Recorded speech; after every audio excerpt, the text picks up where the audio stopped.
Assalamualaikum warahmatullahi wabarakatuh. Hamdan syukran lillah, salatan wa salaman ala rasulillah, wa ala alihi wa sahbihi wa mawalah. Amma ba'd. Alhamdulillah, puji syukur atas izin Allah kita bisa menikmati bulan Ramadan yang indah ini.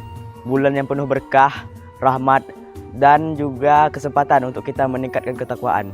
Jadi di saat yang singkat ini, saya ingin mengajak kita semua untuk merenungi bagaimana pentingnya untuk menjaga lisan dan hati saat berpuasa.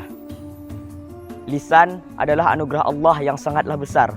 Namun dari lisan juga dapat menjadi sumber dosa apabila tidak dijaga dengan baik. Di dalam berpuasa, kita tidak hanya dituntut untuk menahan minum dan makan, namun juga dituntut untuk menjaga lisan kita dari perkataan yang buruk. Rasulullah SAW bersabda, barang siapa yang tidak meninggalkan perkataan dusta dan perbuatan buruk, maka Allah tidak butuh atasnya berpuasa, walaupun dia menahan diri dari makan dan minum. Hadis riwayat Bukhari.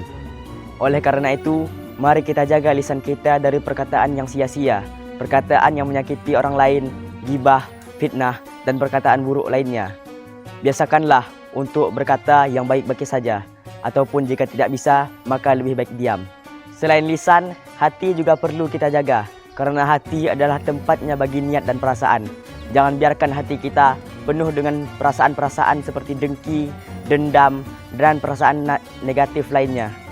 Rasulullah SAW bersabda, sesungguhnya di dalam tubuh manusia itu terdapat segumpal daging, yang apabila segumpal daging itu baik, maka baiklah seluruh tubuhnya. Dan apabila segumpal daging itu buruk, maka buruklah seluruh tubuhnya. Dan ketahuilah bahwa segumpal daging itu adalah hati. Hadis riwayat Bukhari dan Muslim. Oleh karena itu, marilah kita bersihkan hati kita dari segala penyakit hati. Istilah hati dengan pikiran-pikiran positif, perasaan yang baik, dan niat yang tulus. Bulan Ramadan adalah momentum yang tepat untuk kita memperbaiki diri. Jadi marilah kita bersama-sama membersihkan hati kita dari segala penyakit hati dan membiasakan diri untuk berkata yang baik-baik saja.